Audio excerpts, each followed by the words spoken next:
Everyone. My name is Ken White. I am the board chairman for the Maryland Black Chamber of Commerce, and we'd like to welcome you for participating in this three-part webinar series. And thank you for coming. We have David Hincapie, the Small Business Administration's Washington Metropolitan Area District Office. He is the Economic Development Specialist and Veterans Business Development Officer here at our local office headquartered in Washington, D.C. And he is going to be presenting to us throughout the year. And this particular presentation is a three-part presentation on information is power.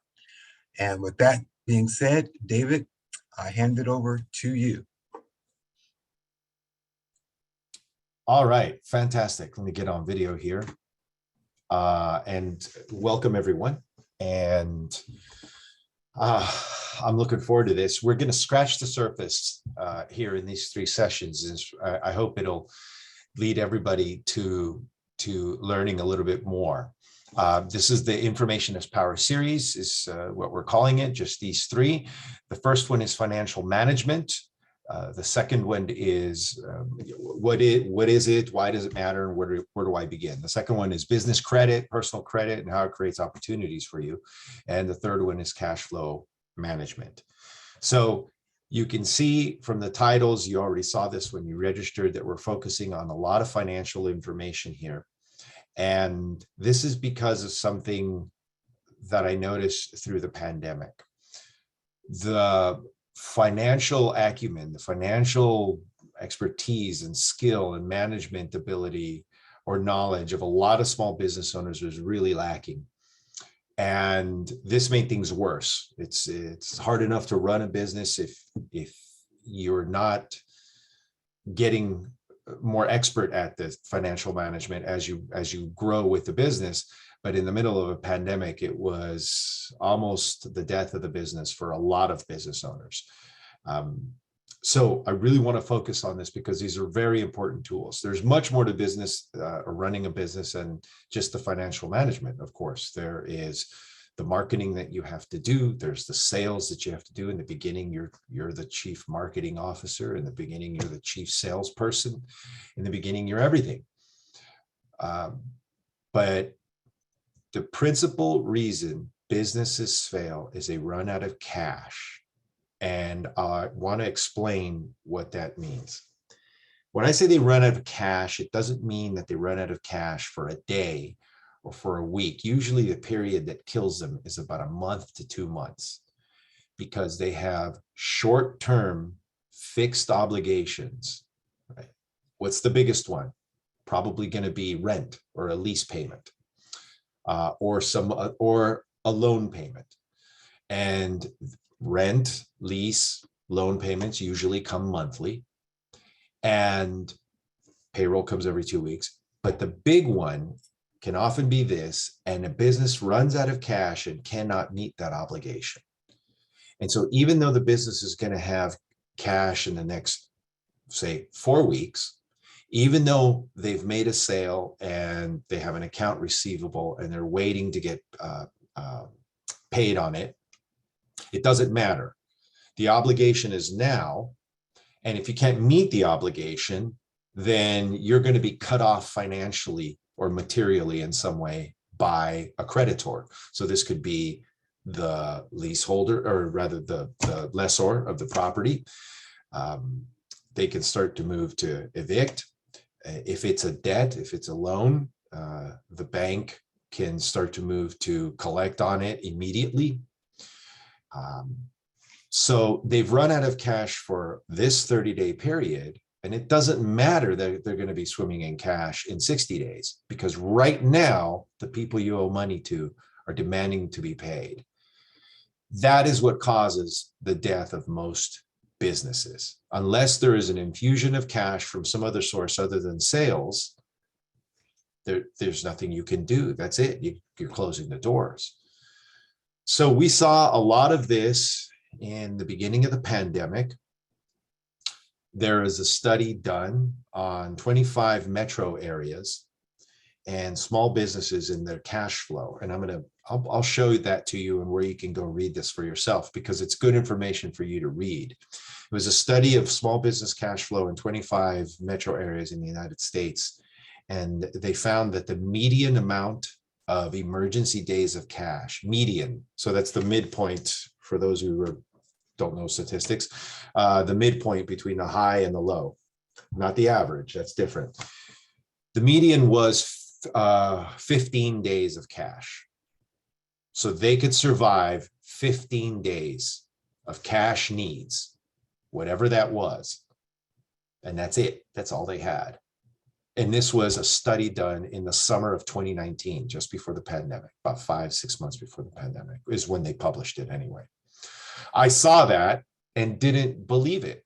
I half didn't believe it.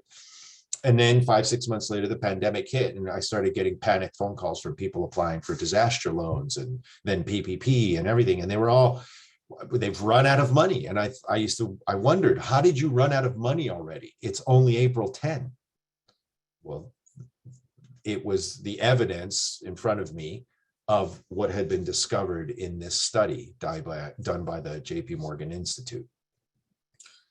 All right, so I'm really going to focus on this. That's why I want to focus on this and talk about financial management, what it is, why does it matter, and where do I begin?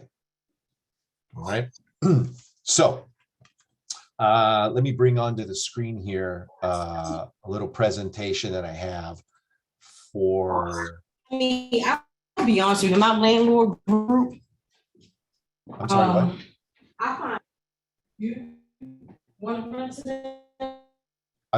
I'm sorry. They just gotta show like a yes. Okay, but if it's a violent crime, like say. Okay, so whoever that was, I muted them. I don't know what was going on. Okay.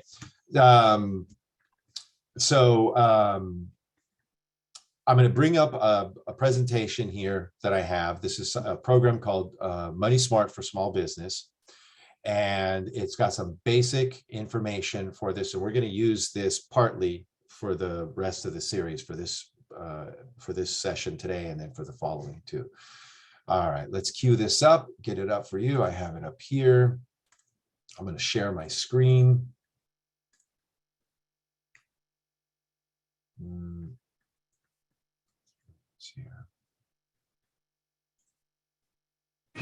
Hi, David. This is Winter. I have a quick question to ask you. Yeah, okay. Well, I see that this is being recorded. Will we have access to this at another time, or? Ken will have that information for you, all right? Thank you. All right, and just a reminder, everyone, keep your microphone muted unless you're specifically asking a question and we're talking, because otherwise this could very quickly get out of control here. We can't hear each other. Share the screen. So the answer to the question is yes.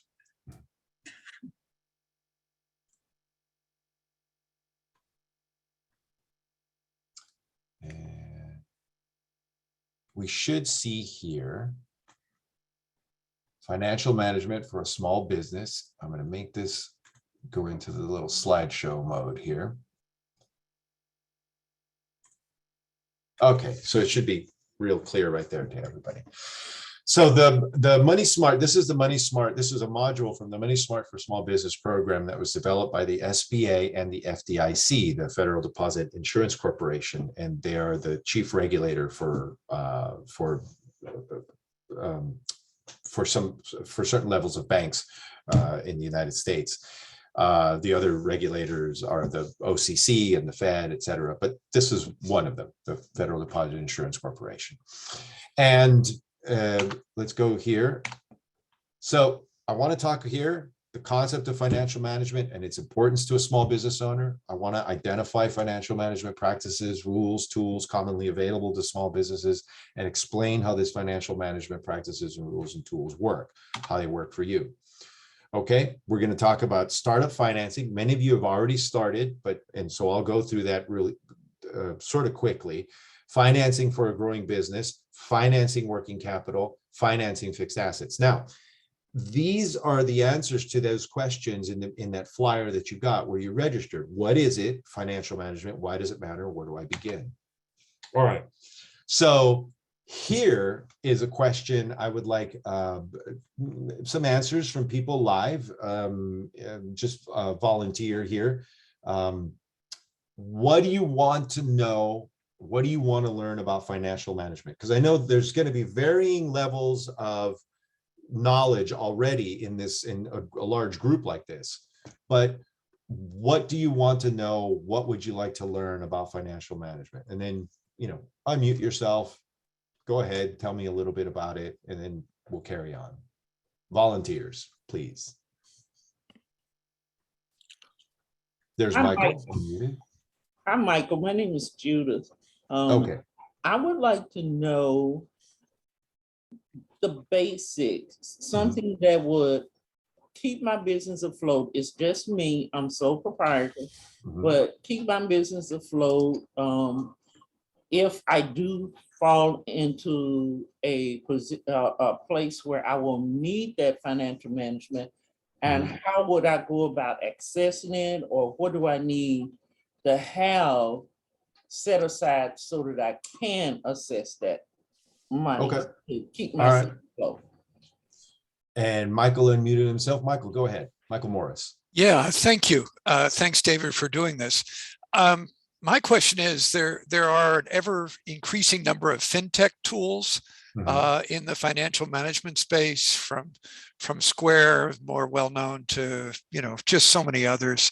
Can you help us? How do we evaluate which might be right for different sizes of small businesses?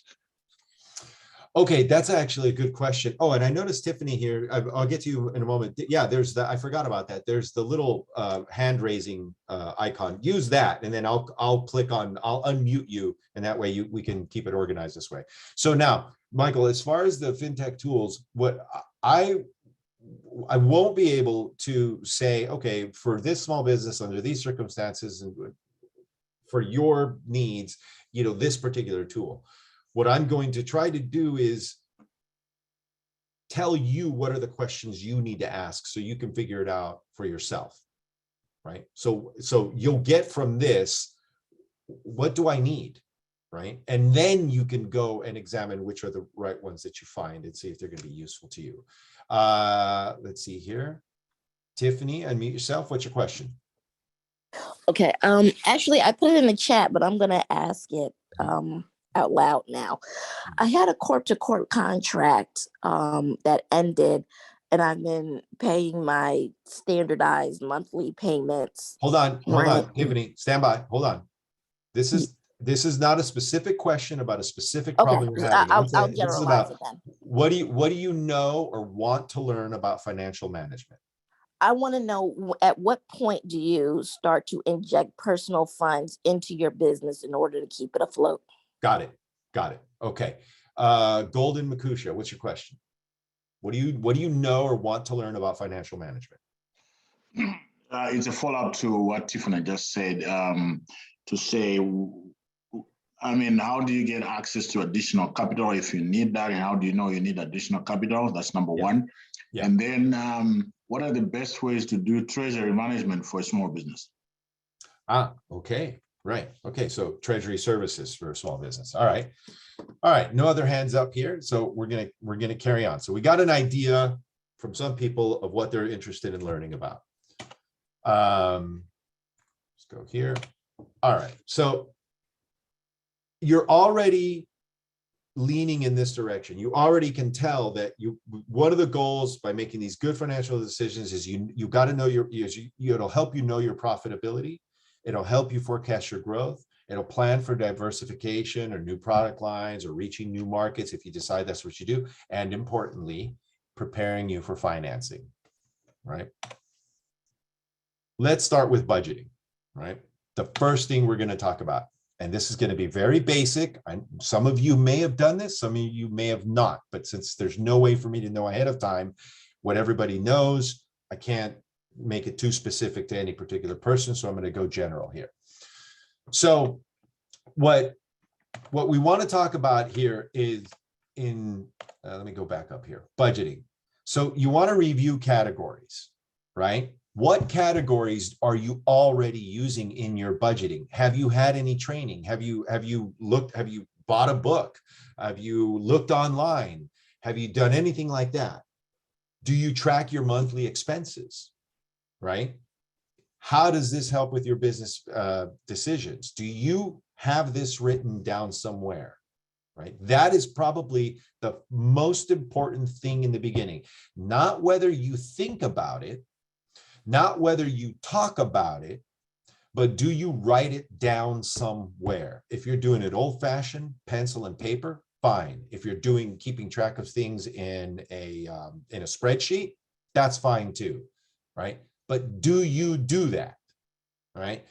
I'm curious here, how many people are already doing that? Let me know just by raising your hand. Let me know how many of you are writing it down digitally in a computer somewhere or pencil and paper. How many are you doing that already just by raising your hand? Let me know.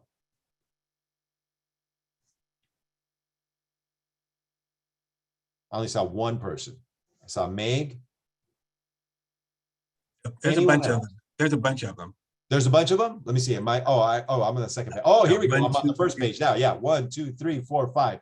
Good, good, good. All right. So there's 2 pages of participants. That's why I haven't seen it. All right, cool. All right. But there's quite a few of you who are not. Less than half are not. Yeah, less than half are not. Okay. So now, bookkeeping. Bookkeeping is different than accounting. We're going to talk about this a little bit here. Bookkeeping is a critical component here of financial management, right? Bookkeeping means an organized way of tracking income and expenses. An organized way. That's why I asked, do you write it down? It's got to be organized. It can't be in your head. You can't keep track of it up here. You've got to keep track of it on something so you don't forget. And this is the basis for all financial management. You begin here, right? Business decisions, financing, like getting a loan, taxes, the owner's draw. If you were a single member LLC or if you're a sole proprietor, what are you paying yourself? And are you paying yourself distinctly? For example, I could be a sole proprietor, right? I'm going to stop the share so we can see each other for just a little bit here. Okay, so now you're seeing me again. Now, I could be a sole proprietor and I could be paying myself, meaning to pay for my life or my expenses, pay my house payment, my mortgage note, if I'm renting, pay my rent, my groceries, my car insurance, all my stuff for life, right? I could just be reaching in the figurative, the metaphorical till and taking cash out every time I need it. That's one way to do it, right? Oh, I got to go buy groceries here. Let me get some cash. Let me do that. Or I could be more organized about it and say, no, I'm going to pay myself X number of dollars a month. That's what I pay myself. That's it. I don't pay myself more, like having a salary. It's like paying yourself a salary. I don't have more. So I have to keep track of this, right? Many business owners in the beginning don't do this. They're mixing their personal finances with the business finances. And this is very easy to do when you're a sole proprietorship because your personal finances are your business finances. But even in the case of a sole proprietorship where you don't have a distinct entity, right? The LL, like a single member LLC here, and then your personal finances here. Even when you're a sole proprietor where it's one and the same, you could still just pay yourself a salary. That's on you, right? Do you have the discipline to say, this is how much I earn from this business? Everything else stays in the business. I don't touch it, even if you're a sole proprietor. As you start growing, you're going to want to not do that. You're going to want to switch over to an LLC. And later, we're going to get in subsequent sessions, we're going to get into why that matters. Okay, so this is the basis for all this financial decisions, for how much the owner's draw is, for making decisions about what you're going to spend money on next in your business, etc. That's why this is all important. All right, now let's get back to this presentation. I always want to show my face when I'm talking about this stuff because I want people to understand that like I really mean it, how important it is. I'm hoping the look on my face tells you how important it is. David, I've got a quick question about Sure. this. When do you pay back the money that you put into your business? In other words, when do you pay it to yourself? Pay back the money that you infuse into your business. When does that? Okay, so what you're talking about there is something a little bit different because the money that you've put into your business, and this we're going to get into this here in a minute, is the equity that you've put into the business. So you don't always need to take the equity back, right? You could be paying yourself not from the cash that you put into the business, the owner's equity. And if you don't know what that means, we're going to get to that in a minute. But really, you be paying yourself from the operating income, right? Do you see how if let's say your owner's equity, let's say a micro business, right? You start out and you put in $5,000 in cash, micro business, you put in that. If you start taking out from that $5,000, you're reducing the value of the business, the equity of the business. Why would you do that? What you want to do is you want to pay yourself not from the owner's equity, you want to pay yourself from the operating income of the business, from the sales that the business makes. That's where you should be getting your draw from. You leave your money in the business. Long term, you're going to see why this is going to matter when we get to talking about loans. But for right now, keep that in. There's a difference between the owner's equity and the operating income from operations, right? From selling. Ultimately, that's what we're talking about, from selling services or goods. Okay, so we're going to go to the next thing here. All right, bookkeeping steps.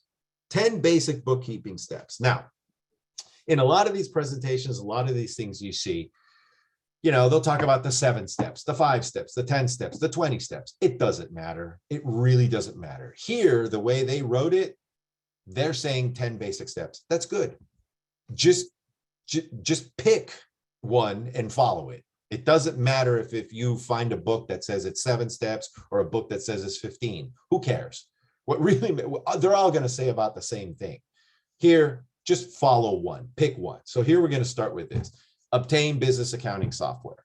One of you asked the question about fintech things, and I don't think you mean exactly this, but this is connected to fintech because a lot of small business fintech service providers will offer business accounting software or business accounting services with whatever else they're selling you, right? Just remember, fintech is just a fancy word for saying some financial services business selling you a service, right? Fintech could be just Wells Fargo operating on the internet. That's all fintech means, right? It's nothing fancy. It's nothing special. There's nothing magical about it. It is a financial services company offering you financial services for a fee on the internet. They don't have brick and mortar places for you to go into. You do everything on the internet. That's all fintech means. So opening a separate business checking account. So someone asked, I forgot who it was, but someone asked about, or someone mentioned being a sole proprietor, right? So yeah, your personal finances are your business finances, but it doesn't mean they have to be this way. You can keep track of things separately in a separate business checking account, right? Now, you want to reconcile your checking account all the time, particularly the one that you're using for the business. Now, this is something that I remember my dad teaching me how to reconcile it. This is a long time ago, right? This is when he would get the canceled checks in the mail. Some of you might be old enough to remember this. You get the canceled checks in the mail when people still wrote lots of checks. And he had his checkbook register and he would go through there and reconcile and go, okay, I started the month with this balance and I had this check, or I subtract, and then I had this check. And he taught me how to do that with a little calculator.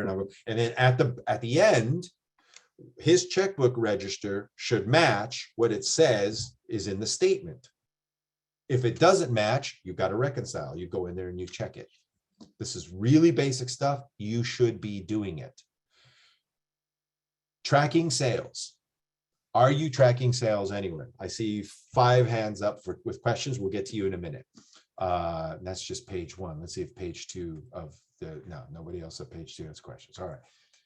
Tracking sales and then depositing all sales, right? Putting that immediately into your checking account.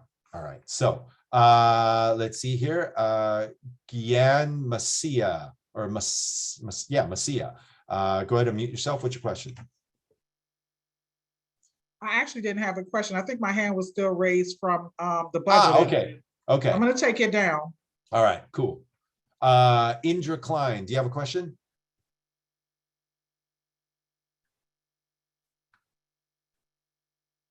No. All right. Jennifer Pierre. Okay, and then No, same thing. I think it's same thing. Okay. From So I'll yeah. just go ahead and learn. Sorry. Foyin K. All right. No question. Okay, and Bhushan Parekh, question? No, sorry about that. Yeah, same thing. No, all right, no problem. Okay, so now, all right, let's go to the next thing. Now, right, business. So forgive me, forgive the SBA and forgive the FDIC if this sounds like they think you're dumb when they write this. It's not that they think you're dumb, right? Write business checks for business expenses. This seems like a really basic thing. The whole reason this is in here is because people forget to do it. People don't do it. People mix their business expenses, their business money with their personal money. They go out to buy supplies for their business and they write a check on their personal checking account. You can get away with this. This is perfectly fine when you're still a micro business or a real small business, just you and no one else. You shouldn't do that though, right? You should get in the habit of keeping the things separate. All right, obtain a separate business credit card. You can do that. Pay business expenses first. You pay them first. Generate and use a profit and loss statement. Another synonym, a synonym for profit and loss statement that's more commonly used now is an income statement, right? And then you pay yourself with owner's draw. Okay, so remember somebody asked, when do you, the money that you put in, when can you start taking it out? This is why I said this. You don't take it out. You leave it in. You pay yourself with the owner's draw. Where does the money for the owner's draw come from? It comes from the operating income of the business. You are selling goods and or services. You are receiving money for the goods or services that you're selling. From that income, you will pay the owner's draw. If there is not enough income to pay the owner's draw, then you have to rethink the business. You have to sell more. Or, might be a harsh judgment, maybe you don't have a business. Maybe what you have is a hobby. I don't know. I have no way of knowing. I just know that if you're taking the equity, the owner's equity, the cash that you put in, the 2,000 or 5,000 or 10 or 50,000, whatever you put in, if that is the thing you're taking out to pay yourself, to pay for life, then you have to rethink the business. Or maybe you don't have one. Maybe what you have is just a hobby. So financial management software, why do we want to use it? Who right now with a raised hand, and then I'll go through and lower your hands, is using financial management software of any kind? Just give me a raised hand so I can see. Cool, thumbs up, thumbs up, thumbs up. Oh yeah, we have thumbs up as well. We can do that too. So that's in the first page, that's a little less than half. In the second page, a couple of thumbs up. All right, so not a lot of people are using it yet. Okay, so why do you want to use it? This is easy to organize and complete your daily accounting tasks. Now you're going to have a period of learning in which you have to spend some time, you have to, look at the user manual, maybe go online to a forum, ask a question, maybe call the customer service number. go. Stop the share so you can see me here. All right. So maybe you go to the customer service number or whatever, and you go in there to learn how to use it. You have to devote time for it. It's a tool. Once you get good with the tool, then you won't have to spend as much time on it. You'll just be able to do things automatically. What are the things you can do with it? You can create accounting reports such as cash flow statements. If you don't know what that is, we're going to get into that. It helps you track the financial health of the business because you're keeping track of your costs and your expenses. What's the difference between cost and expense? We'll get into that.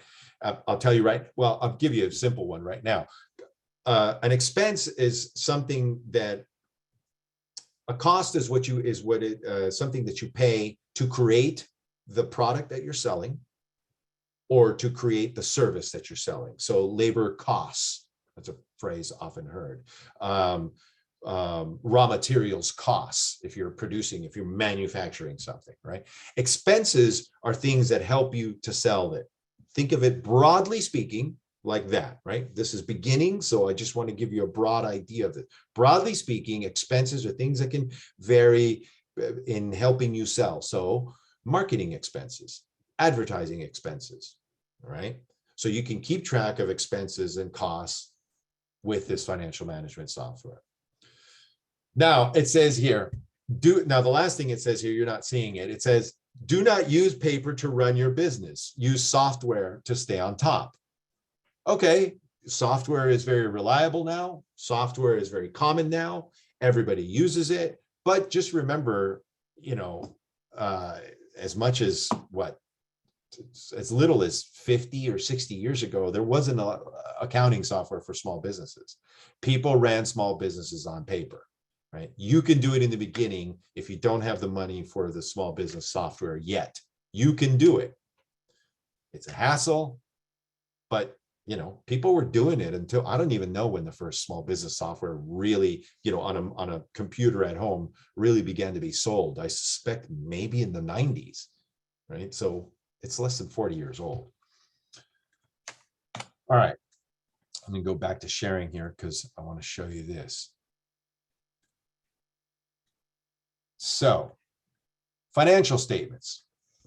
There are three big financial statements or financial statements or financial reports that tell you something about the financial status, the financial state of the business and its cash flows. They are the balance sheet, the cash flow projection, and the profit and loss statement or income statement. Okay.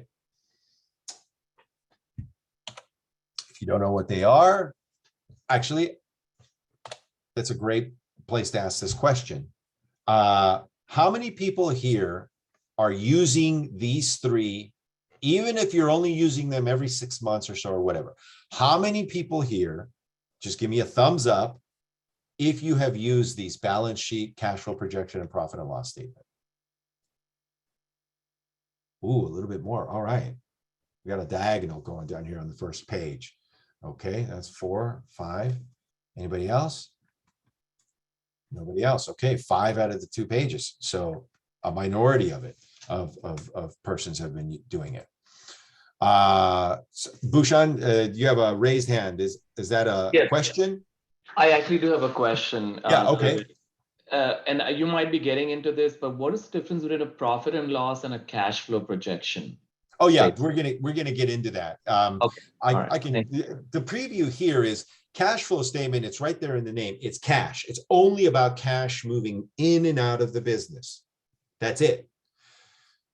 There's a difference. There could be a difference between cash and sales, right? Because some businesses, you make a sale today and the customer is going to pay you within 2 weeks. So your sale is today, but you don't have cash today. You have cash in 2 weeks when they send you the cash, the payment.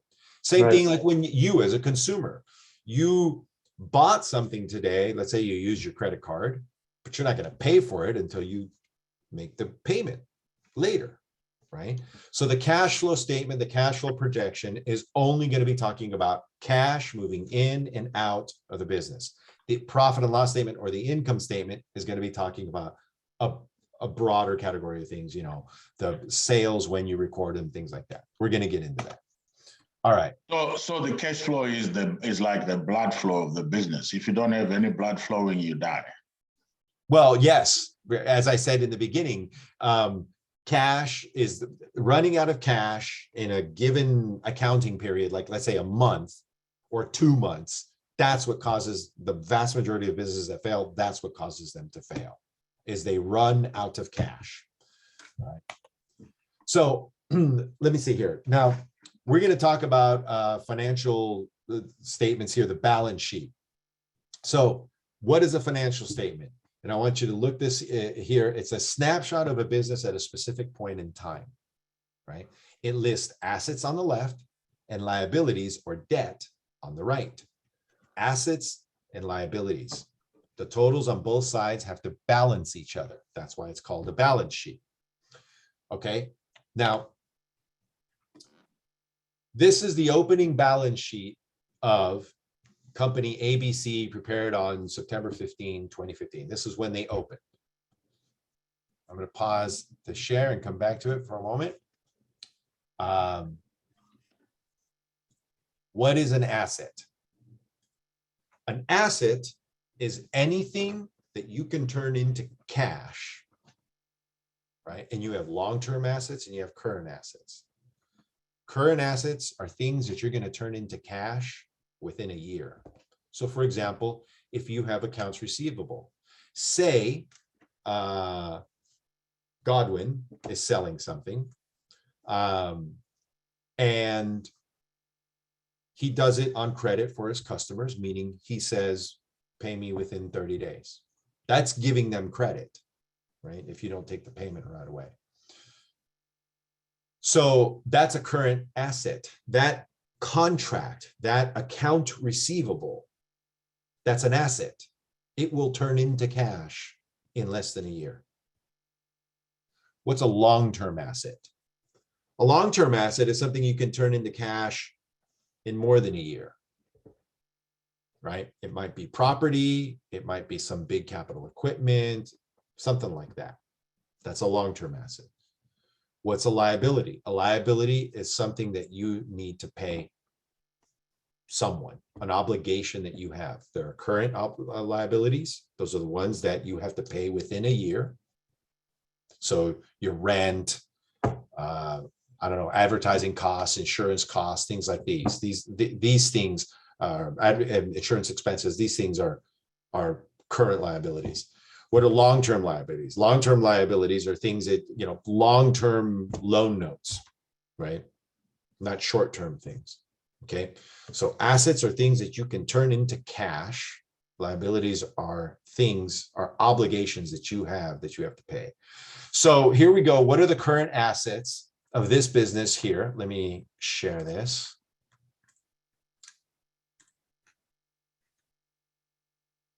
Okay, the current assets, cash. This business has 17,250. Do they have any accounts receivable? No, they don't.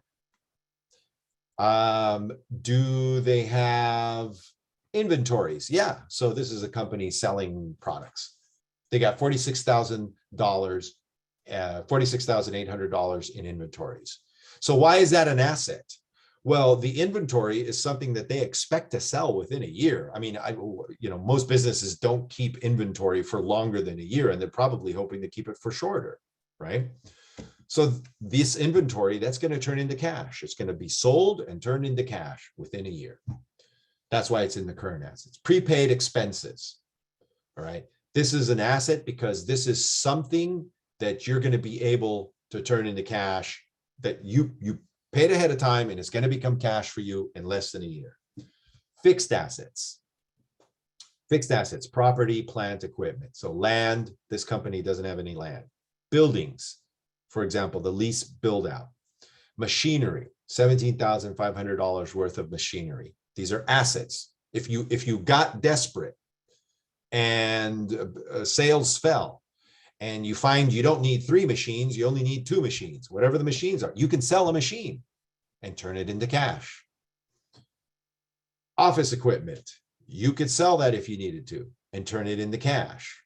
Now, you don't want to treat this as a source of liquidity, meaning cash for your operations, because obviously you need the office equipment. You need the machinery for the business. But in an emergency, you have this asset, you could turn it into cash. So the total assets are $165,000. Now, what are the liabilities? There's no accounts payable. Okay, the business owner doesn't owe any money to anybody in any accounts payable. Are there any taxes payable? Nope, taxes are all paid up. Well, there are no taxes because this is the opening balance sheet, right? They just opened. They don't owe any taxes yet. Other liabilities, they don't have others. Current portion of long-term debt. Long-term debt, something that's longer than a year. What's the current portion? The stuff that they have to pay this year for the debt. Here's the long-term debt was $81,755. So the total liabilities, we're going to add them up. It's $100,000. Owner's equity. Somebody brought this up. The money you put in, the cash you put in the business to get it started. This is a corporation, so they've created shares, common stock, 65,000. Let's say it's a single owner. The single owner owns all shares of the common stock. Are there any retained earnings? No, because there are no earnings yet. They just started. So the total owner's equity is 65,000. The total liabilities and the owner's equity, that's what the business owes. The business owes these liabilities to external creditors, etc. And it owes the owner's equity to the owner, right? The business is separate from the owner. The business owes this owner's equity to the owner if you had to liquidate the business.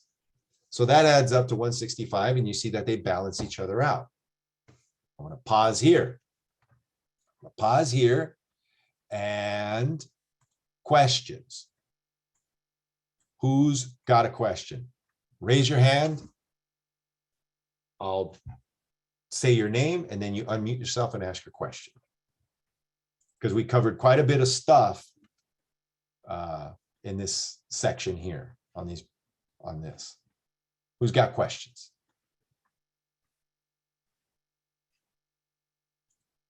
No one has any questions on any of this?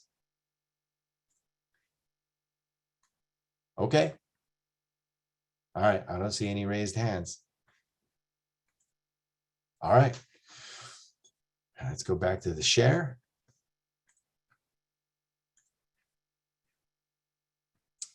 And carry on. All right, cash flow. Someone earlier asked something about cash flow, the blood of the business. That's a good metaphor for it. What is cash flow? There's two primary definitions you could use. It's the balance of the cash you received minus the amount or less the amount of the cash you paid out over a period. Usually you look at it in terms of a month, right? That's the period you're looking at.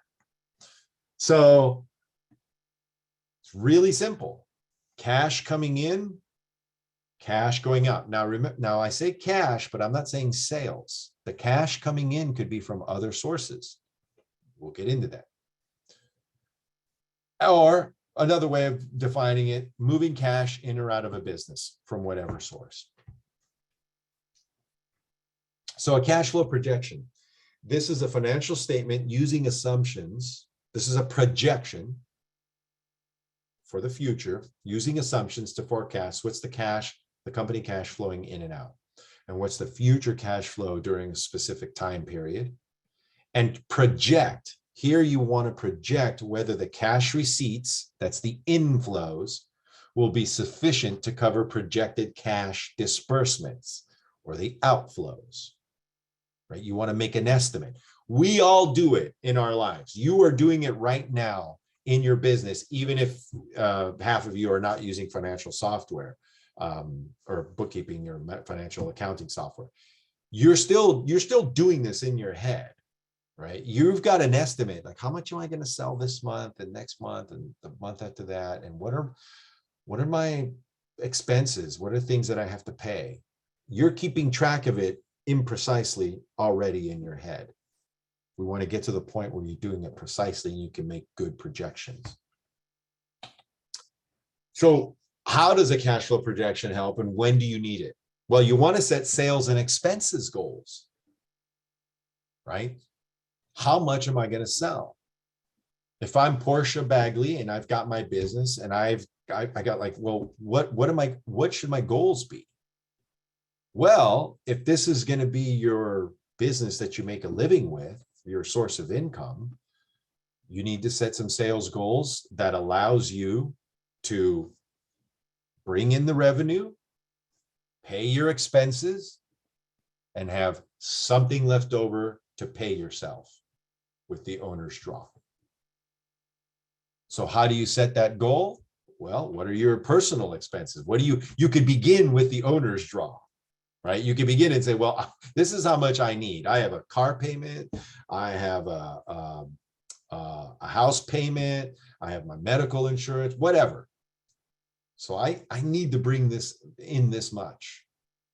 So if I need to bring in this much, how much do I need to sell?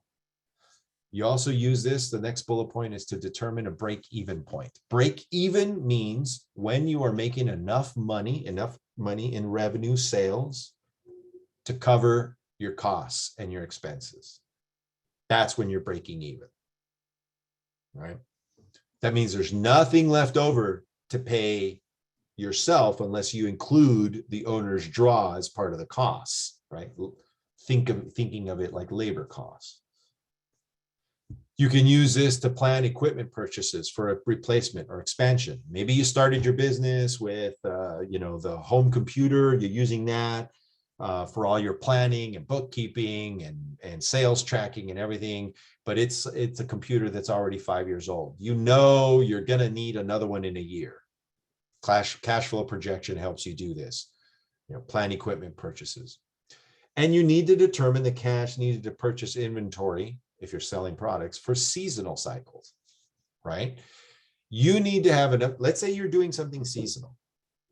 Let's say you have a food truck and you are going to make a lot of money during the summer months, vacation. You go out to the mall here in DC and you set up your food truck and start selling to all the tourists.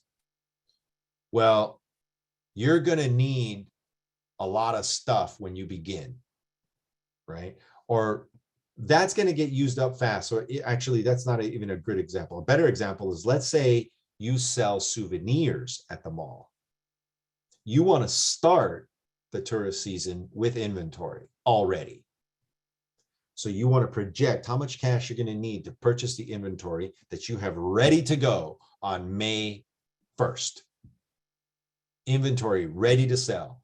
Everybody goes on vacation. They come to the Capitol. They come to the mall, and you're selling the T-shirts. You're selling the hats. You're selling the American flags. You're selling the, Abraham Lincoln stickers, whatever. You want to have that ready to go. You need the cash flow projection so you can determine how much cash you need to purchase inventory for these seasonal cycles. So you can also use it to track liquidity, right? When accrual accounting masks cash realities. I'm going to pause here and explain this for a minute. Let me get back to this here. Accrual. Okay, so how do I get to this here? Accrual accounting and cash accounting. Now, here's the difference. Back on video myself here. Okay, here's the difference. Cash accounting is you record everything when you get the cash. That's when you record it in your accounting software as having made a sale. Accrual accounting is you record when you make the sale, not when you get the cash. So as I said before, a lot of us will use a credit card to buy something. And then, we go and send in the payment that week or at the end of the month when you get the statement or whatever. That's accrual accounting. The business that's selling to us, they're using accrual accounting. They are recording the sale when it's made, but they're not receiving the cash yet. That's accrual. So your sales are accruing. Your cash is going to accrue over time. Is going to accrue. Cash accounting is I sell it now, I get cash now, I record it now, right? And you can use the cash flow projection to track your liquidity. Liquidity means your access to cash for expenses and costs, right? Track your liquidity. How liquid are you? Because if you're using accrual accounting, and you look at the end of the month and you say, oh, wow, I made $10,000 in sales, but you didn't make $10,000, you don't have $10,000 in cash because you haven't been paid yet. So that's going to mask your liquidity. That's going to make you think you're more liquid than you are because you have all these sales recorded, but you don't have the cash yet. That's how the cash flow projection helps you. So it helps you determine the need for financing. So let's say you're projecting out into the future and you're thinking, okay, I'm not going to have enough cash in April. Let's say I have my souvenirs business that I sell stuff out on the mall in the summer. I'm not going to have enough cash in April. I'm going to need financing in April. For now, let's put aside where we're going to get it. All we know is by doing the cash flow projection, you're going to see, oh, in April, I'm not going to have enough cash to buy up all this inventory I want to have ready to go on May 1st. Where do I get that cash? Probably financing. There are different forms of financing. It could be something as simple as a loan. It could be using the business credit card, a revolving line of credit, or it could be getting credit from the vendor. For example, you go on April 15th to your vendor, the one that's going to sell you, 5,000 Abraham Lincoln stickers that you can sell on the mall. And the vendor says to you, well, you don't have to pay me the cash right now, April 15. You can pay me the cash in May 31st. So they give you 45 days. Great, that's credit. And it's also free credit because they're not charging you interest or anything like that, right? They're just saying, just pay me then, right? If you're on good terms with them, they'll say, pay me then in 45 days. We're good, right? They may give you a discount where they say, well, if you pay me today, April 15, the 5,000 stickers are only going to cost you $4,200. But I'll let you pay me May 31st. But in that case, the 5,000 stickers are going to cost you $4,600. They gave you credit. They allowed you to pay later, right? But you're not going to know you need that unless you're keeping track of your liquidity and your cash with this cash flow projection. Now, there is a long-term thing for when you're growing your business, in that this cash flow projection helps you show lenders your ability to plan and repay financing, right? So they're going to require this with a loan application. So if you have cash flow projections and cash flow statements for, say, 2 years before you apply for a loan, the lender can look at this and go, oh, Patricia is really good about managing her money, managing her cash flow, her liquidity, having access to cash to meet her obligations. And you're more likely to get a loan that way. All right, this is a little involved. So, questions. Who has questions? Raise your hand, I'll call on you and you can ask your question.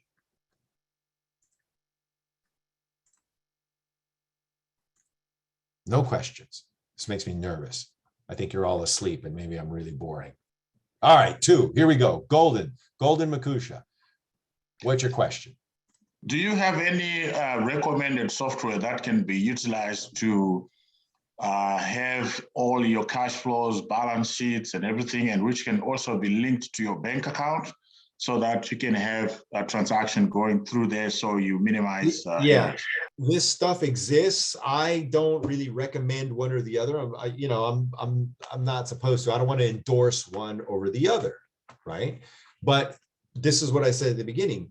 We're going to talk to you here about what you need to know and how to use it so that you can ask the right questions. So that you could, whenever all you got to do is a Google search, right? Small business accounting software.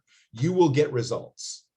And then what you should do is, after doing the 3 sessions of this series, now you know what to ask. Now you know what you need, right? And I'm going to talk, and if you don't yet know, right, maybe the 3 sessions won't be enough.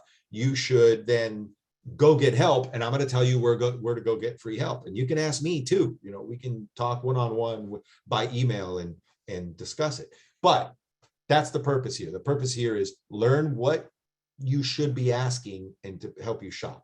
Okay, Disc Writer Coder has a question. Yes, if you have software, should you still use a bookkeeper, a professional bookkeeper, to make sure that you're inputting everything right? So this is a good question because I have opinions on this. All right.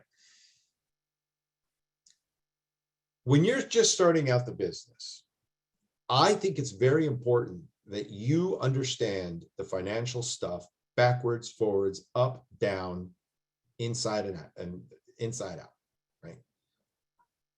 My question is, why wouldn't you? Why wouldn't you know the financial situation of your own business? It's your business. It's how you make your living. Why would you not know all the details? Why would you outsource that knowledge and information to another person? And I'll give you concrete examples of why I think that's a bad idea. At the beginning of the pandemic, people would call us up.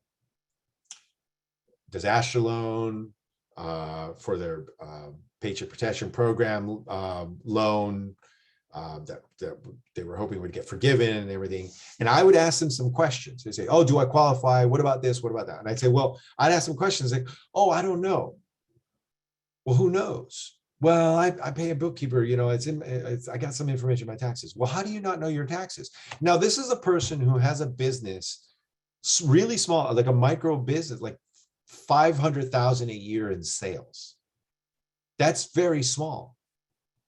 So if you don't know this, how do you even run the business? So I got because you're not yet an expert, I could understand why you want to go to a bookkeeper. And in that case, but then this involves an expense. You could see this, you could think of this as a cost of learning, right?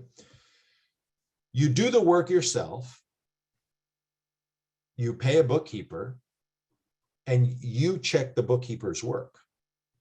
You check their work. And if you don't understand what they're doing, you ask them questions and you go out and learn. It's pain. You see what I mean? Yeah. Along the way, you will learn. And we're going to get into it, other resources. At the end of this, we're going to get into resources you can go where you can go and begin learning this stuff for free. But that's what I think about having a bookkeeper at the beginning. Yeah, get the software. Then if you really want to, get a bookkeeper. So you check the bookkeeper's work and the bookkeeper is checking your work and you're learning from them. Bhushan has a question. Yes. Good afternoon again, David. Just want to let you know that, the only reason why, I didn't have a lot of questions early on is because being the owner of the Goddard School in Herndon, I do a lot of these things, but I don't know the meaning of some of them. So I'm just carefully absorbing. Like, I know I do these things because I don't have a finance background, but I've never gone to look at what each of these terms mean. So that was my objective of this, of attending your seminars. And secondly, you are spot on with your assessment of why you should not outsource bookkeeping, at least initially. because you really need to know your business and the different categories of expenses inside out and backwards, right? Yeah. And so what I'm doing for the benefit of others is, because I'm new to this business, it's only been a year and a half, I'm doing all of it using QuickBooks, which is one of the softwares. It's cheap and it's easy, but I'm giving my tax preparation to an accountant. So I prepare everything. I prepare the P&L. I'll review all the information about my business, and then I just give him all that data, which he then needs to plug it in, because doing taxes is beyond, my area of expertise. So just for those newcomers, I mean, you possibly don't want to do your taxes on your own, at least the first couple of years, but you definitely want to do the bookkeeping, as David rightly said. So that's it. From me. Yeah, as far as the taxes, it's a little more complicated. It could be more complicated. There's some stuff to learn there. And so, yeah, it's perfectly fine. Send it off to someone who's a professional. You don't have to do it to an account. You don't have to go to an accountant. You could pay a little bit less money by going to an enrolled agent. Just while I continue talking here, so give me a thumbs up on your thing if you've even heard of what an enrolled agent is. I'm going to keep talking. I just want to see who's heard of them. So you can prepare all the stuff as Bhushan does, and then send it to the enrolled agent or to the accountant, and they can get it done. And then when they do this work, they're going to send it back to you, and you should look at it, right? You don't get your taxes back from there, right? Don't get the papers back and then just boom, toss it into a drawer somewhere and never looked at it. No, look at it to see what it is, and you will go around learning. So almost no one had heard of an enrolled agent.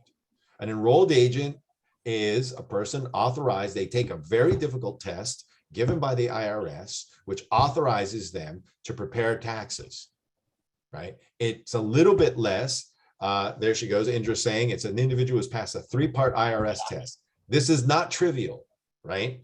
It's not a CPA, so it costs a little less, but you can use it for your business when you're starting it. That's enough. You won't be able to use if your business gets really, really big and you're doing 15 million a year in sales, and now you've got a small corporation and everything.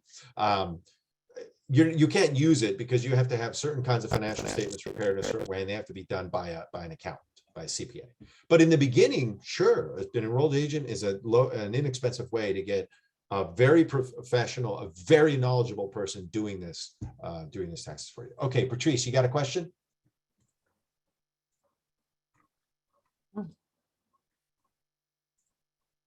No question. All right.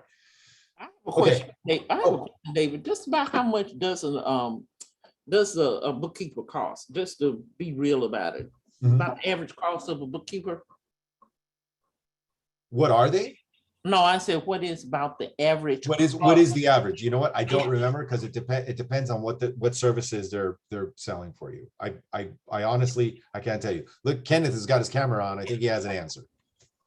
I mean, it will range. It depends on what you have them do. It's, it goes the range of them coming out and showing you how to do QuickBooks or something, so you can insert your own information, or whether you're having monthly financials done, or if you're having quarterly done, if they're doing your payroll. But it can be as cheap as $250 or something like that, depending on the complexity.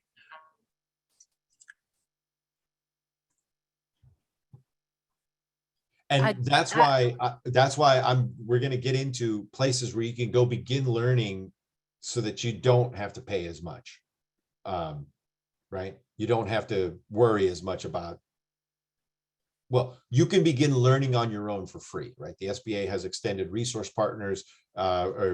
We have, for example, the small business development centers, the women's business centers, the veteran business outreach centers for veterans and military families. And then we also have the SCORE mentors.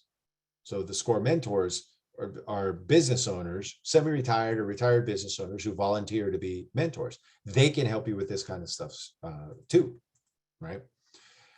Okay. I did have a question. Can you hear me now? Oh yeah, loud and clear.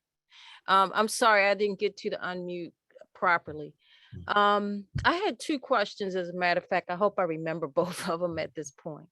But when you're first starting out, do you recommend, they have a lot of, they have a open source free spreadsheet packages.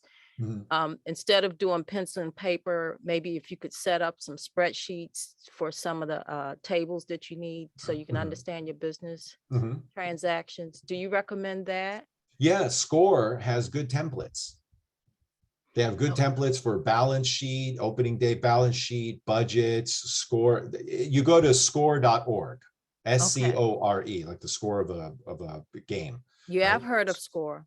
All right, so you go to score.org and you search through their website, financial statement templates, or just even templates, because you'll get like a business plan template, you'll get financial statement templates, and you'll have balance sheet, you'll have cash flow, P&L, the profit and loss, or income statement. They still use the old term profit and loss, and cash flow as well. They have the categories all set up there for you. You don't need all the categories for your business probably. So there's some that are not relevant, but you just delete the ones you don't need, delete those rows that you don't need, and just keep the stuff that you do need that you're going to use. And it's all there made for you. Yeah. I guess I have two more questions now. Okay. And this is a follow on. How often do you think it's a good idea to track your activities through these sheets and accounting sheets? Monthly. Everything you should get in the habit. Right now, you should get in the habit of doing this monthly, just like with personal checking account. Like when I talked about, like we might have, well, those of us who are old enough, right? Like if we were kids in the 80s, parents were still reconciling checking accounts by paper, right? They get their checkbook register and they get the statement from the bank, and they would get the canceled checks and the thing that I was talking about, right? You do that every month. And because so many things in business happen on a monthly period, for example, your lease or rent, your business credit card account, you're going to get a monthly statement. Your any loans that you have, you're going to get, it's a monthly payment. So much happens in a 1 month period. That's probably the best. That's the best way for you to start. So that means, you pick a Sunday or a Saturday or something, or I don't know, maybe those are the busy days for you. You pick one day of the week towards the end of the month or the beginning of the next month to sit down and go through and do all this. Now, you could be super disciplined and stay on top of this weekly. I'm not saying you shouldn't, not all of us are going to have the discipline to do this. If you do have the discipline to do it, you're going to like it, right? You're going to see how useful and valuable it is. But if you do it monthly and get in that habit, that's enough. My third question was, using the projections that you mentioned earlier, can those projections be a very good, graceful way for you to understand that you need to end your business? Yes. So it's not catastrophic. Yes. Absolutely. Remember how I said, what indicators would you look for? Like, because if you're struggling all along and you're just starting, right, it may blow past you because you've been struggling all along anyway. But right. So this is going to come up here in this cash flow projection that I'm going to share with you, but I'll begin here. So way at the beginning of this, someone asked, when can you take the money out that you put into it? Okay. If you find yourself doing that a lot, as I said, you have to question what's going on in the business. Now, a lot of problems are solved in a business by revenue. Make more sales, right? I mean, that solves a lot of problems in a business. So by keeping track of this month to month, you are able to tell if you can make enough money to break even. And you could start with this basic question. Are you breaking even? In the beginning, maybe most businesses are not going to break even in the first month, 5 months, 6 months, or whatever. They're going to burn up some cash until they can break even. Meaning, let's suppose let's go with my my example of a souvenir business on the mall, right? And Kenneth, when Kenneth comes on camera, something interesting is going to happen. All right, Kenneth, what do you got to say? I'll stop.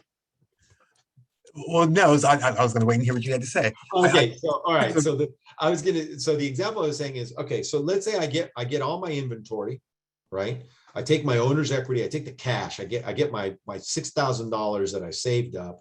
I buy up, I don't know, $3,000 of inventory, and I got my little cart or something. I got my American flags and Abraham Lincoln stickers and all that good stuff.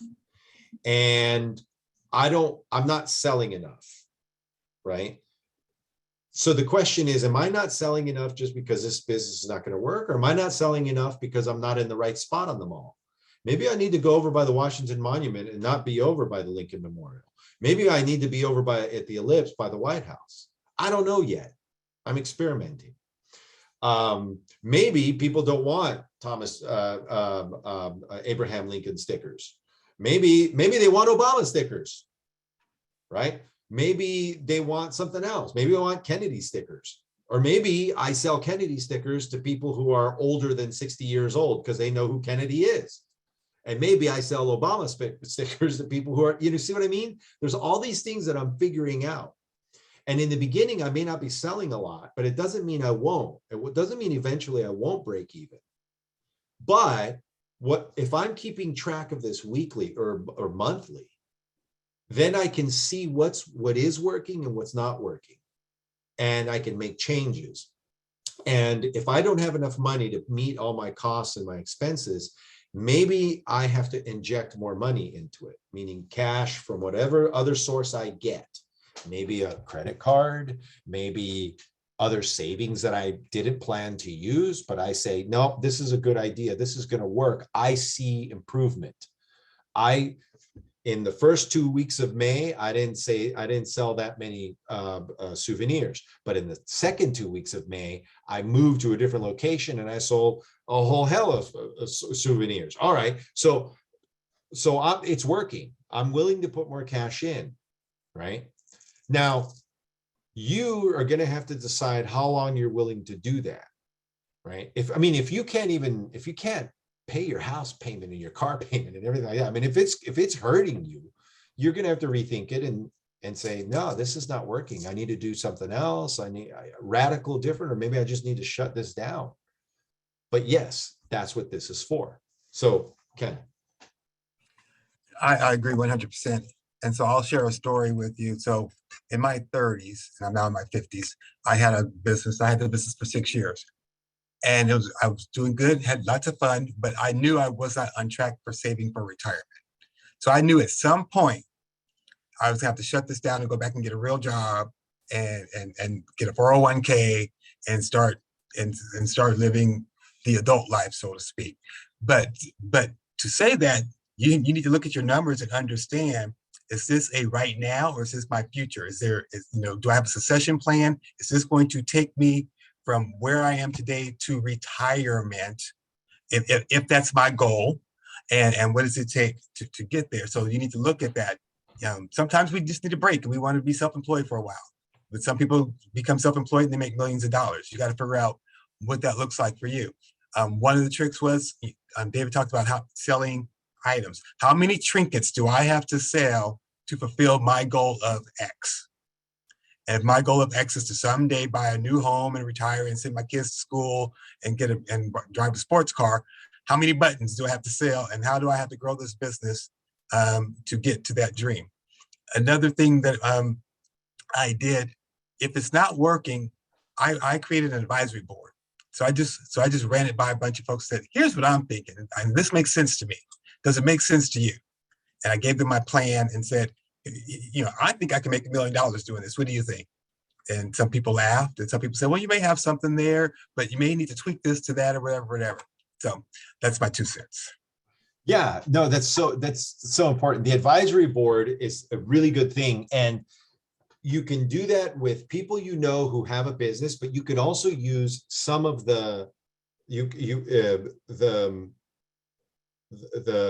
resource partners that we have. You could go to an SBDC and talk to one of the SBDC advisors, and they're one part of the advisory board. Then you could go to the Women's Business Center and talk to another one. Then you could go to the SCORE mentors and talk to a couple of mentors there. And then you can go to whoever else that you trust, who knows more than you, and ask them for their opinion on this, right? And that's your advisory board who can tell you, yeah, you've got potential here. This is the thing, but here's what you're going to need to do next, et cetera, et cetera. So Patrice, that's how you do it. It is a good way of making that decision. And it's the best way of making that decision in an intelligent way, instead of just, sort of rage quitting, or frustration quitting this idea you have. You want to do it in a very sober way. All right. So let me go back here now to the cash flow projection. I'm going to share my screen again, show you what it looks like. And we're going to do this as from the current slide. Here we go. So let's look at a sample cash flow projection here. All right. So here are the sources of cash. Here are the operating uses of cash.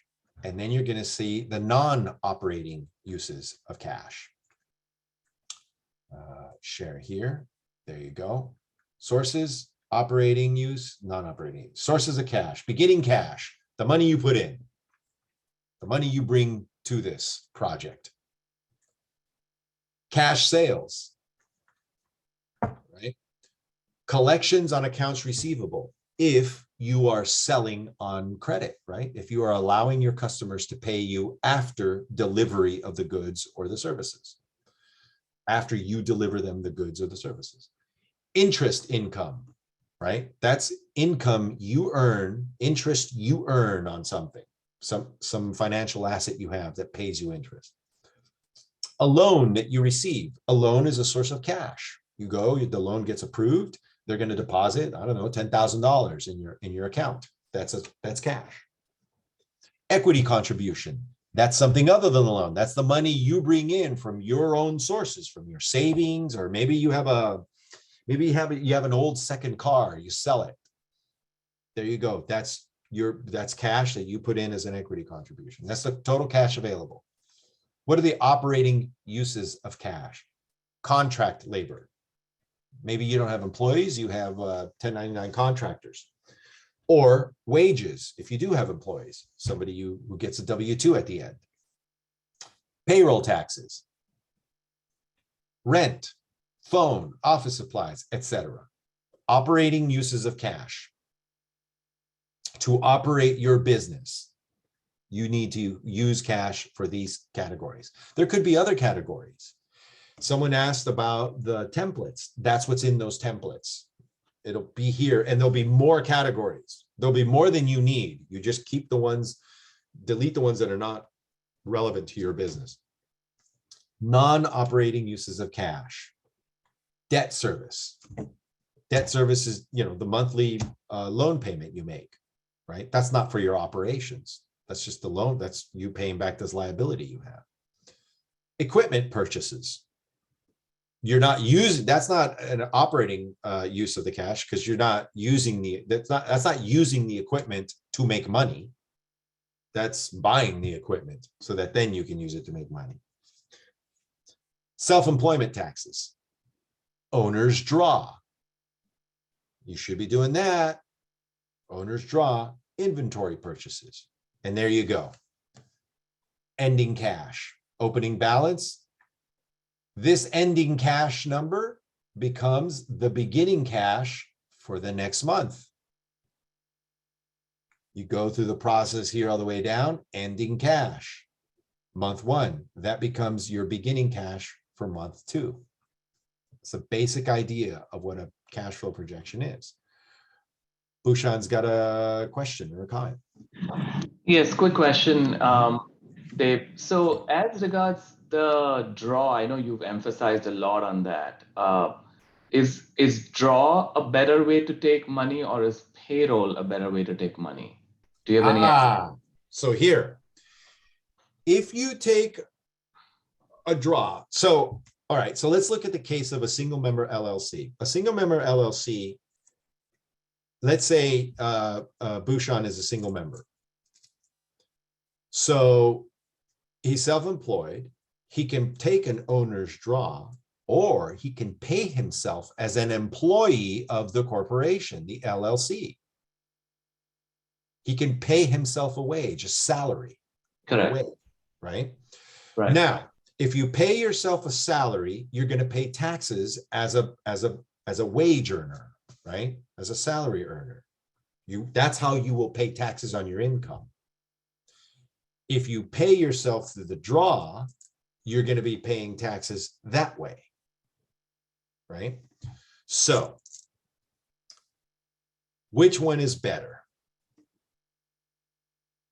I think it depends more on the business owner and their discipline on managing how much they pay themselves. I think there are tax implications because you might be able to save a lot of money on taxes by taking the owner's draw that you can't by being a salaried employee of the business. So, you know, when I pay taxes, I don't get to do a whole lot. I'm a salaried employee of the SBA. I don't get a whole lot of deductions, right? For as like the way a business owner does, right? You could, I don't have kids, but you could have like the earned income tax credit, or you could have this or that or whatever. So you might be able to save money on your taxes if you take that owner's draw and you take these deductions that you're eligible to take and everything like that. But what I like, and not everyone agrees with me, but what I like about paying yourself the salary and imposing that discipline on yourself and paying taxes that way, even if it's a little more, is it tells you this is what I have to live on while I build the business. Everything else goes into building the business. After I pay myself my salary, my W-2 salary, everything else is retained earnings that goes back into the business to build it, right? Whether that's more equipment that you need, whether that's hiring a part-time person, whether that's more marketing and advertising to increase the number of, whatever it is, everything else is that. And you have a discipline and you know, this is what I'm living on. I know very successful entrepreneurs who did this, and they did this for 5 years. And she said, that's what I lived on. That's what I paid myself. I paid myself nothing. I was poor. I was a business owner running a multi-million-dollar business, but I was poor because I was paying myself $40,000 a year. That's it. Everything else went in the business. She's in her 60s now and a multi-millionaire and very successful and everything. But that was her way of imposing discipline on us. Ken's got something to say. Another comment, 2 comments. One, everything that David said is correct. Lesson learned for myself is you should sit down and talk with your accountant and let them, and you guys can figure out what your tax position is. Because for some of us, it's different. My funny story is when I started that company when I was in my 30s, and I went and got my first check from a client, and it was a $10,000 check. And I signed up for, I had a CPA and I had payroll, and I put myself through payroll. And then when they gave me the check, it was like 4,000 or something. I said, hey, what happened to all my money?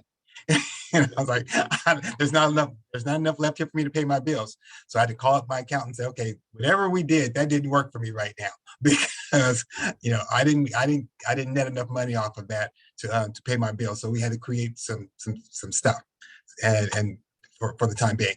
Also, someone way earlier talked about when do you pay yourself back and all that. And so also know that if you put money into the business, that when you pay yourself, that money should be a loan. So that when you pay yourself back, you're not paying taxes on that like it's income, you're just repaying yourself. So your first amount of draws should be your repayment. And then you kick in to payroll or draws or whatever, because those funds have already been taxed before you put them in to the company. So, but again, another way to talk to your accountant and say, here's what I'm going to do. And here's the plan for 6 months, 12 months, 24 months, here's financially where I need to be to make this thing work. That's my 2 cents. Disc Rider Coder has a question. Oh, yeah. If you pay yourself out of payroll, do you pay yourself like the market amount, the what the market dictates that that employee type of employee will make, or do you pay yourself lower or higher? You pay yourself whatever you need to get by and have a life that is not totally miserable. Okay. Okay.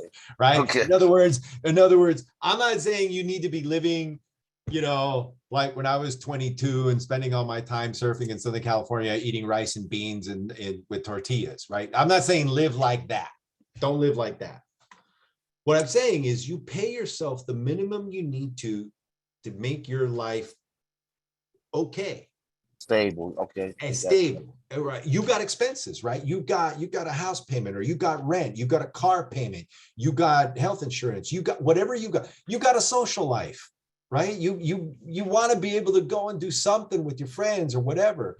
But if you are trying to build a business, first, you shouldn't have that much of a social life, right? Like, right? You're working a lot. And so you shouldn't be spending a whole lot. Like this woman that I'm telling you, who was a mentor to me, you know, she didn't take a vacation for 6 years.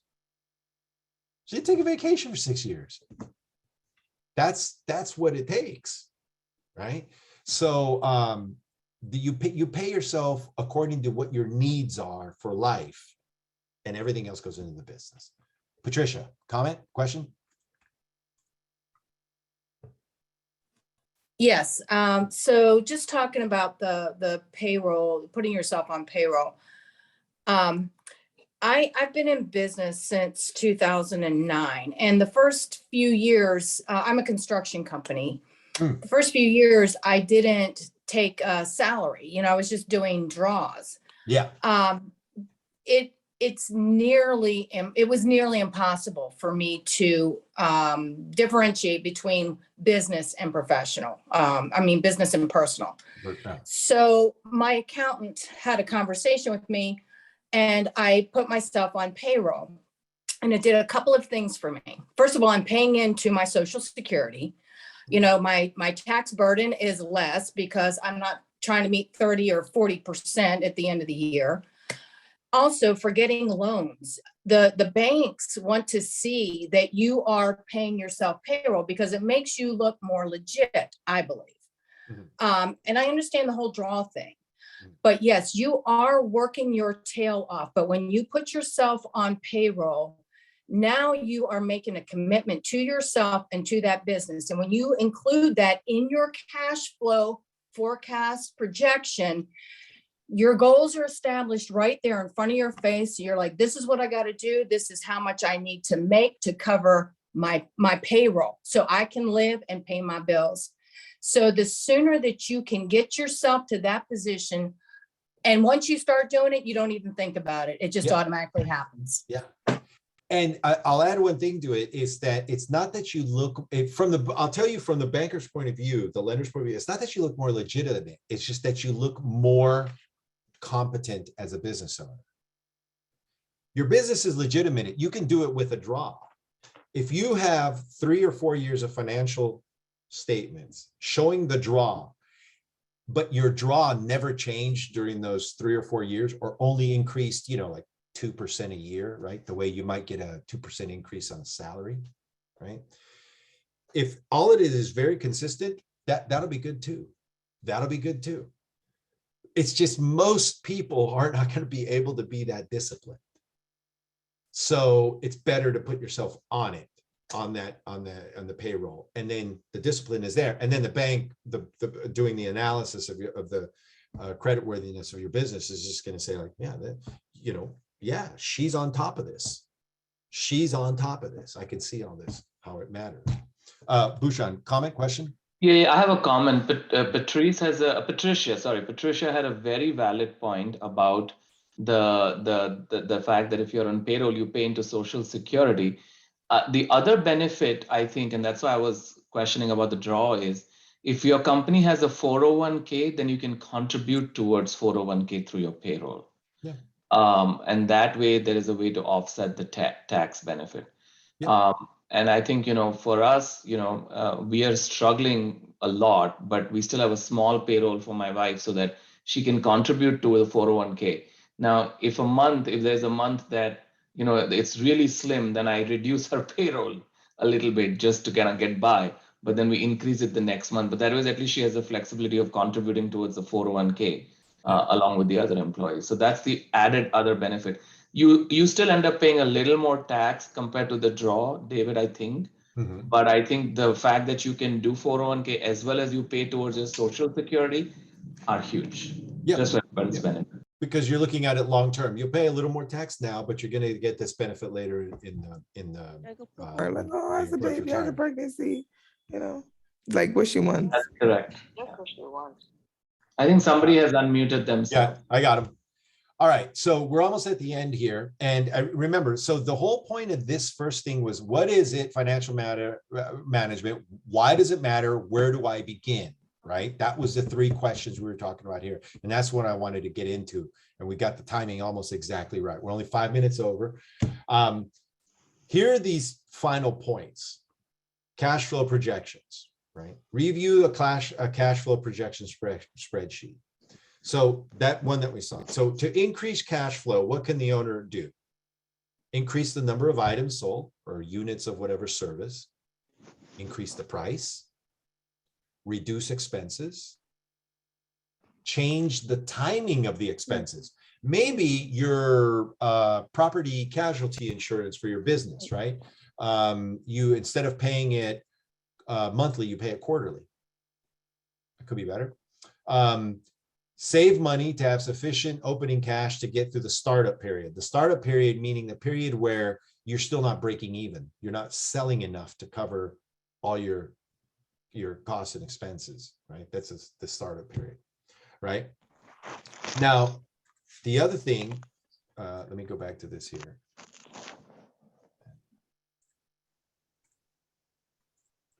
These were the first 5 we talked about here. Now, next, you can obtain sources of cash other than sales. For example, a line of credit, right? A line of credit means a business credit card, but that's not always great because those are higher interest rates than getting a business line of credit from a bank, right? A revolving credit line.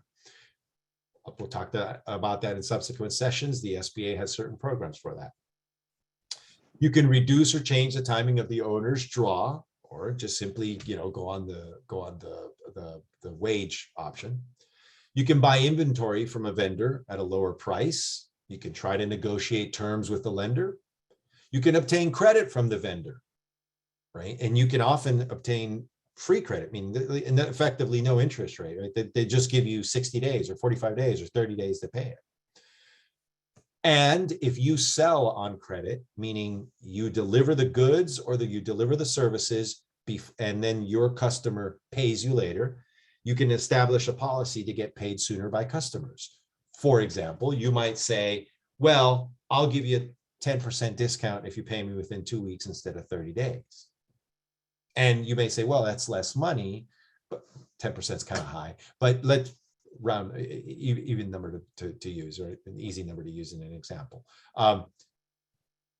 Maybe that helps you get more customers, so you can make up for it with volume, but 10's a little high. But you see my point, I think, which is that you get paid sooner by the customers. You give them an incentive to pay you sooner. All right, so I'm going to stop here, and I think we've covered essentially those first 3 questions that I wanted to cover, right? I wanted to talk about that. Financial management, what is it? Why does it matter? Where do I begin?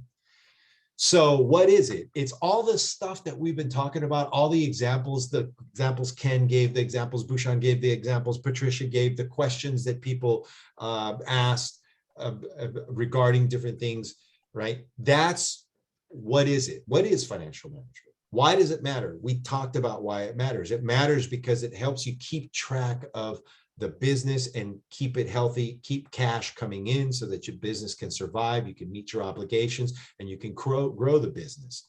And where do you begin? You begin with these basic things like the balance sheet, the cash flow projection. We didn't really get into income projection or aka profit and loss. That one's a little more complicated, right? But this is where you begin. Now, the other thing I want to talk about where you can begin is the SBA resource partners. So to give you an example, I'm going to come here to my browser, and you go here to America's SBDC. America's SBDC.org. All the SBDCs in the country that are partly paid for by the SBA have this umbrella organization, America's SBDC. I'm going to share this screen with you, show it to you. You go here, America's SBDC.org, and then you find your SBDC by your zip code. So here it loads, you put in your zip code, you find an SBDC. Now, there's also the Women's Business Centers. That's the Association of Women's Business Centers. I believe that's what it is. Yep.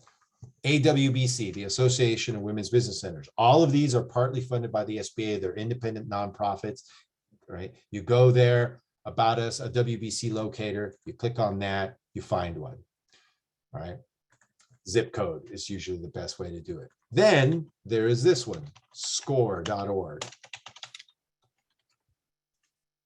Make sure that, stop it. Let me start the score.org. Make sure you're seeing it. Yep. Yes, you are. There you go. Score.org. You can search here for different things, income statement template, etc. You can find a mentor. You can become a mentor. Here's find a mentor. So you click on that. Right. You put in your zip code and then you start the process of connecting with somebody there. Right. And then, of course, there are the Veterans Business Outreach Centers. Best way to find them is just do a Google search, Veterans Business Outreach Center, SBA. And you get the SBA page. We don't have a search function for it. What we have is this list of all of them, because there aren't as many of them as there are the others. So what is the program? Where does it work? You can find a local one in your area by and look up by your state by region below. So in this area, in the Mid-Atlantic, we have at the University of Maryland, this one here, it's at College Park, Mid-Atlantic, VBOC.com, an email address and a phone number. And then further south in Old Dominion University, Veterans Business Outreach Center. These are the ones that cover this area here. Right. So these are the places where you can go, you can connect with someone, start asking questions, start learning, start informing yourself. And then I'm going to put this on the chat, my email address, david.hincapie@sba.gov. There it is on the chat for everyone. You can just send me an email. Tell me what you want to know about or anything else like that, and we can talk. It'll be easier to do by email. And so that ends it for right now. And I look forward to seeing you in 2 weeks for the next one. We're going to dive into more detail, deeper stuff. David, quick question. What is the website? Hold on. Oh, sorry. Before you go. So as David mentioned, this is one of a 3-part series. So if you didn't get your questions answered, either email David, email me, or hold it to the next session. And once we're done with the three-part session, it is our goal that we are going to get on track with monthly sessions. So David's not going anywhere. He's going to be a constant resource available to all of you. So don't panic if you didn't get all you needed today. There's more to come. Everything we talked about today, this 90 minutes that we did today, this could be expanded, right? Talking about cash flow projections, that we could do 4 sessions on that alone, right? And so this is just the beginning to introduce and go, okay, here's this big topic, right? And it contains all this stuff. We'll get into more detail on them later, but I wanted to give you this right now. And I'm sorry, Bashan, do you have a final question? Oh, the women-owned businesses. You go to Association of Women's Business Centers, awbc.org. Association of Women's Business Centers. Go there. Gotcha. That's it. That's all I had. Thank you. Okay, Cool. all right. Well, hope to see everybody back and tell a friend. Yep. All All right. right. Thank you, David. Great, good information, and look forward to session 2. All right. Everybody have a good night. Bye-bye. Thank you, guys. Very, very informative. Thank you.